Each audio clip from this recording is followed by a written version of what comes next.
एक सन्यासी ईश्वर की खोज में निकला हुआ था और एक आश्रम में जाकर ठहरा। 15 दिन तक उस आश्रम में रहा, फिर ऊब गया। उस आश्रम का जो बूढ़ा गुरु था वह कुछ थोड़ी सी बातें जानता था, रोज उन्हीं को दोहरा देता था। फिर उस युवा सन्यासी ने सोचा, यह गुरु मेरे योग्य नहीं, मैं कहीं और जाऊं। यहां तो थोड़ी सी बातें हैं, उन्हीं का दोहराना है। कल सुबह छोड़ दूंगा इस आश्रम को, यह जगह मेरे लायक नहीं। लेकिन उसी रात एक घटना घट गई कि फिर उस युवा सन्यासी ने जीवन भर वह आश्रम नहीं छोड़ा। क्या हो गया? रात एक और सन्यासी मेहमान हुआ।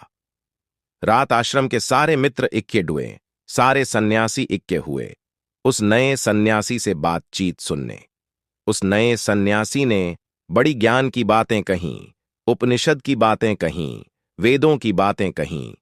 वह इतना जानता था, इतना सूक्ष्म उसका विश्लेषण था, ऐसा गहरा उसका जंजान था कि 2 घंटे तक वह बोलता रहा। सबने मंत्रमुग्ध होकर सुना। फिर उस युवा सन्यासी के मन में हुआ, गुरु हो तो ऐसा हो, इससे कुछ सीखने को मिल सकता है। एक वह गुरु है, वह चुपचाप बैठा है, उसे कुछ भी पता नहीं। अभी सुनकर उस बूढ़े के मन में बड़ा दुख होता होगा, पश्चात्ताप होता होगा, ग्लानि होती होगी कि मैंने कुछ न जाना और यह अजनबी सन्यासी बहुत कुछ जानता है। युवा सन्यासी ने यह सोचा कि आज वह बूढ़ा गुरु अपने दिल में बहुत बहुत दुखी, हीन अनुभव करता होगा। तभी उस आए हुए सन्यासी ने बात बंद की और बूढ़े गुरु से पूछा कि आपको मेरी बातें कैसी लगीं? बूढ़ा गुरु खिलखिलाकर हंसने लगा और कहने लगा, तुम्हारी बातें मैं 2 घंटे से सुनने की कोशिश कर रहा हूं, तुम तो कुछ बोलते ही नहीं हो, तुम तो बिल्कुल बोलते ही नहीं हो। वह सन्यासी बोला, 2 घंटे से मैं बोल रहा हूं, आप पागल तो नहीं हैं और मुझसे कहते हैं कि मैं बोलता नहीं हूं। उसने कहा, हां, तुम्हारे भीतर से गीता बोलती है, उपनिषद बोलता है, वेद बोलता है, लेकिन तुम तो जरा भी नहीं बोलते हो। तुमने इतनी देर में एक शब्द भी नहीं बोला। एक शब्द तुम नहीं बोले, सब सीखा हुआ बोले, सब याद किया हुआ बोले, जाना हुआ एक शब्द तुमने नहीं बोला।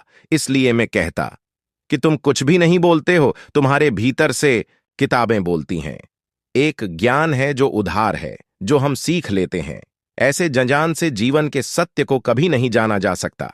जीवन के सत्य को केवल वे जानते हैं जो उधार ज्ञान से मुक्त होते हैं, और हम सब उधार ज्ञान से भरे हुए हैं। हमें ईश्वर के संबंध में पता है, और ईश्वर के संबंध में हमें क्या पता होगा जब अपने संबंध में ही पता नहीं है?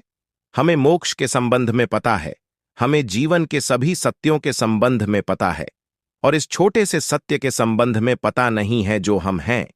अपने ही संबंध में जिन्हें पता नहीं है, उनके ज्ञान का क्या मूल्य हो सकता है?